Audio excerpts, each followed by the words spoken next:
فتنہ سے متعلق رسول اللہ صلی اللہ علیہ وآلہ وسلم کی حدیث آپ لوگوں میں کس کو یاد ہے؟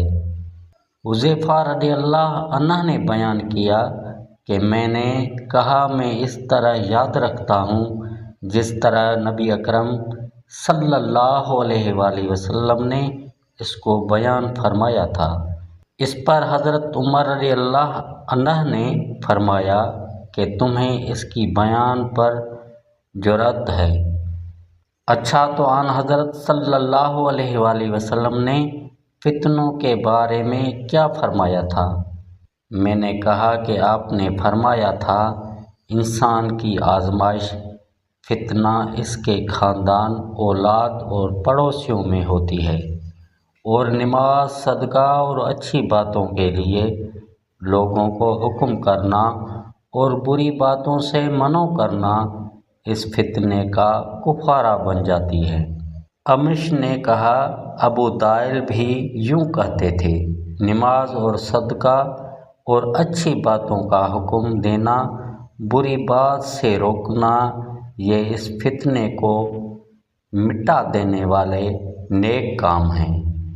پھر اس فتنے کے متعلق عمر رضی اللہ عنہ نے فرمایا کہ میری مراد اس فتنہ سے نہیں، میں اس فتنے کے بارے میں پوچھنا چاہتا ہوں جو سمندر کی طرح ٹھانٹھیں مار رہا ہوا پھیلے گا۔ حذیفہ رضی اللہ عنہ نے بیان کیا، میں نے کہا کہ امیر المومنین آپ اس فتنے کی فکر نہ کیجیے، آپ کے اور اس فتنے کے درمیان ایک بند دروازہ ہے۔